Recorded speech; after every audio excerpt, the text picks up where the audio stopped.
My wife said, "It's harmless, he's just a friend." When I asked about her late texts, I said, "Okay." And then at dinner, I quietly showed the proof to everyone. I want to tell this story as plainly and honestly as I can. The who, the what, how I felt, and what happened after. I've rewritten this in my head a dozen different ways. Names are real enough for the people who were there. My wife, Emma, the coworker is Ryan, and I'm like 36. A little background, so this doesn't read like context-free drama. Emma and I have been married 6 years, together for 10. We have a 3-year-old, a mortgage in a neighborhood we love, the usual life of small compromises that mostly work. Emma runs a boutique events agency and has a chaotic schedule. Late nights, client dinners, last-minute venue calls. I know that job, and I've always tried to be the calm one who picks up groceries and handles bedtime when she's stuck. For a good while, I accepted that her phone buzzing at midnight might just be work. I trusted her on the big things: bills, plans, loyalty. The trouble started with a rhythm of small things that unspooled over months. A scent of a cologne I didn't own on a sleeve,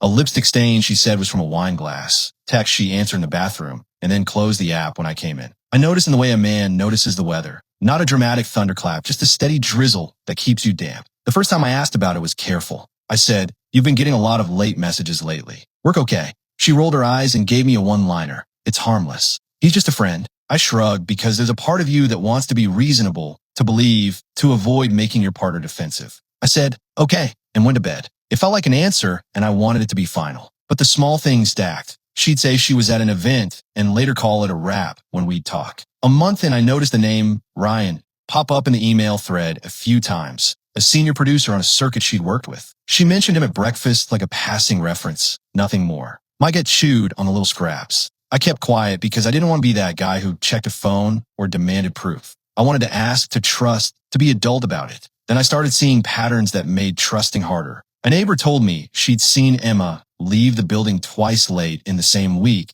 after saying she was heading to opposite sides of the city for work. A photo at a mutual friend's party caught Emma standing very close to Ryan by the bar. The caption read, "Event crew reunion," and nothing more.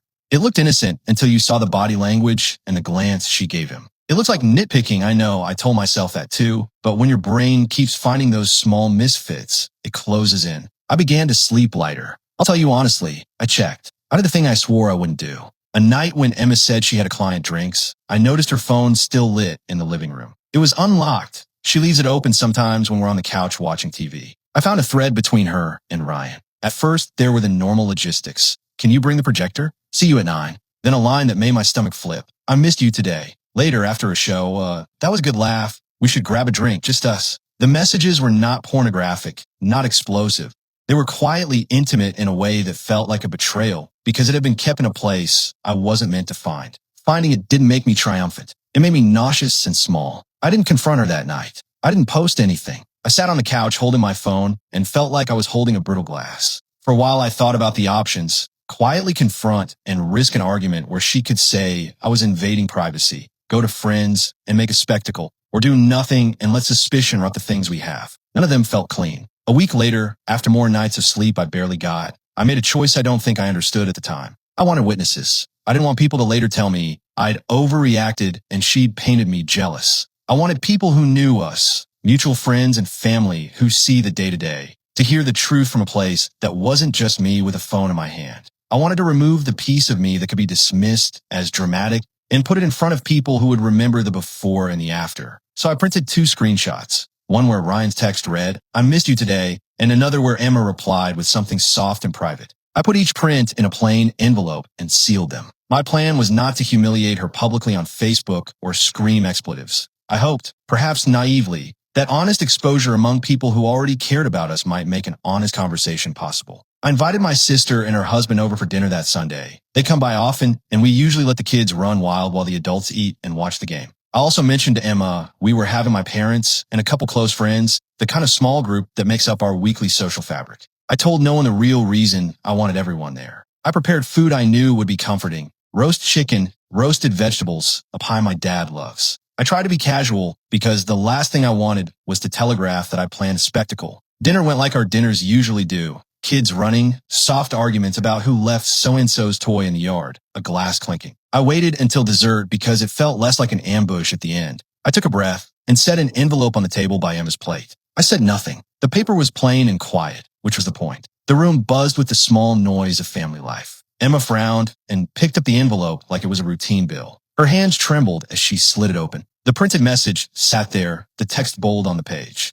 A tiny, private sentence she'd sent that didn't belong in a marriage like ours was suddenly in front of her mother, father, sister, and a couple of our closest friends. She went white, then red, then silent. She tried to snatch the paper and shove it back into the envelope. I didn't raise my voice. I didn't narrate. People read. The kids shrieked nearby, and then a weight settled in the room. Emma's reaction is what I remember most vividly. The way her shoulders folded into herself. The way someone who had always been fierce and quick-witted looked suddenly very small. She cried, which was ugly and real. Not the stage sob of the TV show, but the ragged, animal sound people make when they've been caught between who they want to be and what they did. Her mother stood up and put an arm around her. My sister looked at me with something like pity and confusion wrapped together. My dad didn't move. He sat like a figure carved out of oak that suddenly had cracks running through it. Emma called me names that night I won't repeat for spite. She accused me of betrayal for showing the message to family. She called me controlling.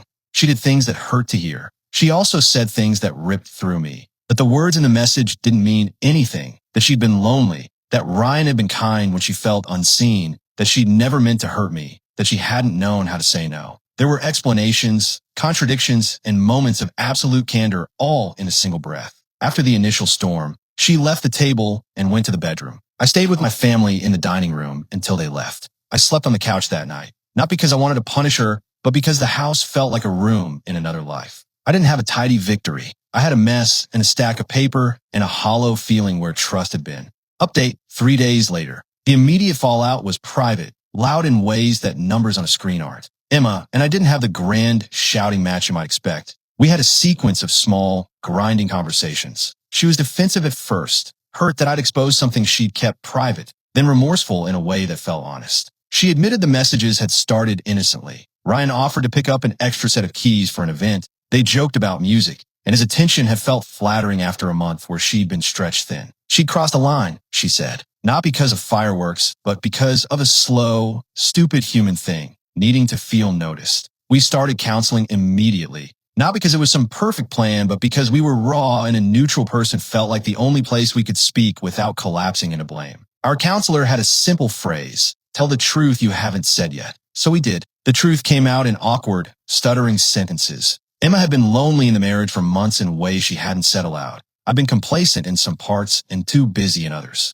The messages were a symptom, not the disease. That line made me both mad and relieved. Mad that something like loneliness had led to secrecy. Relieved that context existed. Friends were fractured. A couple who'd always been our close double date partners came over and sat with me for an hour, silent and awful in their support. My sister could barely look at Emma. Some friends were quick to side with me in private texts. Others told me I needed to consider how I'd made space for her. The social map jittered and settled unevenly. It was painful to see the ripple effect of a private message printed on paper. Emma cut contact with Ryan the next morning and sent an explanation text that was short and to the point. She had made a mistake. She was in counseling, and she didn't want to throw our family into the mess. That didn't fix the visceral feeling of being lied to, but it was a factual start. She apologized to my parents in person, and my dad sat with her like only fathers can, quiet, disappointed, but also practical. I wrestled with the move I made that night. Did I go public too soon? Did I humiliate her? I had a counselor who kept asking me whether I'd tried other routes first. I had in my head, but not enough in voice. I had a raw answer. I was desperate for witnesses who couldn't be convinced she'd painted me jealous later. That's a messy motive, and I own it. Update 6 weeks later. 6 weeks and the tide shifted a little. Counseling forced us to make changes that weren't flashy but mattered. Concrete check-ins, rules about transparency, explicit times to talk about the small things that otherwise fester. Emma moved some of her workload around, so she wasn't taking the graveyard shifts that had left her tired and vulnerable. She deleted Ryan's number. She texted people she'd let down and tried to be honest without excuses. There were setbacks. I found a message I wish I hadn't found, a defensive line where she'd called me needy. We argued like two people who know how to hurt each other quickly. But we also had nights where we cooked together and actually talked without our phones on the table. A friend of mine said something that stuck. It's not just about whether she lied, it's whether you can live with how she lied. That phrasing landed with a weight that was practical. Rebuilding meant me choosing day by day, whether the small acts added up to a life I still wanted to share. Some relationships did fracture. A couple of friends who prefer tidy morality tales faded out of our social group. That stung. Losing people is its own grief. But others came in as quiet helpers. A neighbor who brought groceries, my sister who started texting more often, a friend who recommended a therapist who fit Emma well. The social balance repopulate with people who could sit with complexity instead of rushing to judgment. Final update, 10 months later. 10 months from that night. Where are we? The short answer is, still married, but not the same. The easy complacency we had in the early years is gone, and it was replaced with something more deliberate. We still have arguments, sometimes about stupid things, but the hard stuff, the mechanics of honesty and respect, got a daily ledger. Emma has continued therapy, and it helped her not because therapy is magical, but because it gave her language for the loneliness she'd felt. She learned not to seek attention in places that could shred a marriage. I went to a men's group for a while and learned to say the awkward things early instead of letting them calcify. We don't do dramatic reveals anymore. We do check-ins. We agreed on specific boundaries around work friendships, and we put a simple rule in place. When things feel like they could be misread, tell the partner first. It's small and boring, and it works in the slow way small things do. We kept some friends and lost others. My parents came around. They still look at Emma like someone they're trying to trust again, which is fair. My sister and her husband are steady. The kid is oblivious in the best way. Bedtime stories and park trips continue, and that normalcy felt like medicine in the early months. Would I do that Sunday reveal again? I used to give a defensive, quick yes because it forced honesty. Now, 10 months later, I give a more complicated answer. The reveal did stop a narrative where I'd be painted as the jealous husband later. It exposed the truth and made repair possible. But it also humiliated someone I love in front of family and friends, and that humiliation left scars that didn't fade quickly. If I could do it differently, I'd try mediation or a counselor first and avoid making the exposure public. But I can't take that night back. I live with the consequences and the decision to keep working. We are a family that speaks more plainly now. The trust is being rebuilt small, showing up, following through, and saying the things that are hard before suspicion fills in the blanks. That's not a heroic arc. It's dull and patient and human. It's what we chose, and it's what we keep choosing.